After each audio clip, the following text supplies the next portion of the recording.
An authentic biryani is one of those magical dishes that just leaves you wanting more. So many people are scared of this dish because they feel it's too complicated. I'm here to show you it's not. I've broken this recipe down into 4 easy to follow steps with some foolproofing along the way to guarantee success. To get started, we need to go back in time to yesterday for the first of the 4 steps. The marinade is super easy. Into a bowl, add natural yogurt, a splash of neutral tasting oil, garam masala powder. If you can't find it, you can easily make it yourself. Plus, it's 10 times better when you do. Ground coriander, ground cumin, chilli powder, ground turmeric, ground nutmeg, a little pinch of sugar, and finally salt. Mix all of that really well and add in your bone-in, skinless thighs and drumsticks. Give them a good mix so they're evenly coated and refrigerate ideally for 12 hours. We haven't all got 12 hours. Even if this chicken was only marinated for 5 or 10 minutes, it would still make a difference. Step 2 is cooking this beautifully marinated chicken. Heat a medium or large heavy bottom pot over a high heat. Add a splash of neutral tasting oil and the same amount of ghee. You can easily make ghee if you haven't got any to hand, just by gently heating some butter until the fat and buttermilk have separated. Simmer for a couple of minutes, pour into a container to cool and skim off any milk solids from the surface. That yellow fat is your ghee. Back to the pan, add 1 medium white onion sliced, not too thin, not too thick, and a light pinch of salt. Cook on a medium to high heat with regular stirring until the onions look like this. This took 20 minutes. Here's what they look like at 2 minutes, 5, 10, 15, and 20. Don't skimp on this step.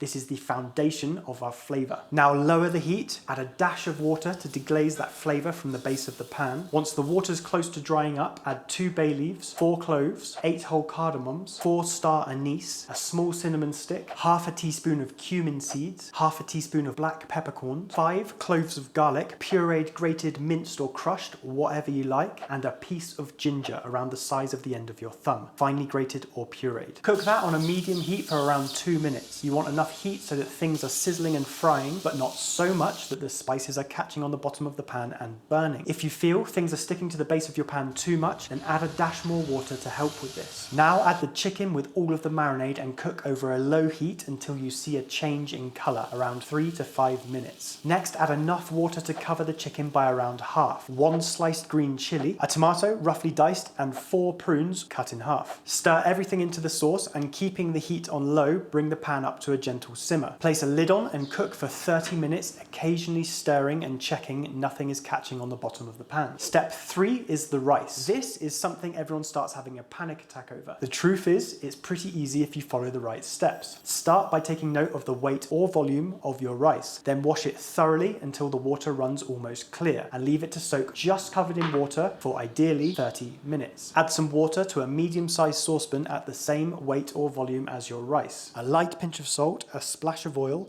and a little squeeze of lemon juice. For basmati rice, I would usually have 1.5 times the water, but this recipe is a little different. It'll be clear why a little later in the video. Once your rice has had its 30 minutes of soaking, drain it well and add it to the pot as well. Place a lid on and bring the pan to a boil over a medium to high heat. Once it's boiling, lower the heat so the pan is just simmering. Continue to cook for around 5 minutes until all the water has been absorbed. Spread the rice out onto a plate or tray to stop it from cooking. At this stage, the rice is only half cooked. This is exactly where we need it for a biryani because there's a final stage of cooking. This is why we cook the rice in less water so it can only absorb so much and only cook so far. This makes it almost foolproof. Step 4 is the assembling and steaming, known as dum. This is the most crucial stage of the whole dish, and it's what makes a biryani a biryani. By this point, your chicken should have had its 30 minutes of cooking and be looking something like this. The sauce should have thickened up and be smelling delicious. If yours looks more watery than this, then just simmer the pan for a few minutes with the lid off. Get a medium to large pot. You want something quite wide if possible. Rub a little ghee or oil over the base and sides. Add half your rice and spread it out evenly. A light dusting of garam masala, around half a teaspoon, then all of the chicken and sauce. The rest of the rice, another half teaspoon of garam masala over the top. Optionally, put a pinch of saffron in a shot of warm water for 5 minutes and drizzle that over for some colour and authenticity. Lastly, some lemon slices for freshness. Place a lid on with a towel or some foil in between to create a tighter seal to keep the steam in. Place the pan onto a medium heat for 5 minutes until you start seeing some condensation forming on the lid. Turn the heat to low and slowly cook for 20 minutes. If it sounds or feels like it's cooking too aggressively, use a heat diffuser, a cast iron pan, or a griddle to disperse the heat more evenly. Whilst that's that's happening, let's whip up a quick raita. Into a dry frying pan, add half a teaspoon of cumin seeds. Toast them over a high heat until fragrant and there are some wisps of smoke coming from the pan. If you're feeling a little lazy and willing to sacrifice some flavour,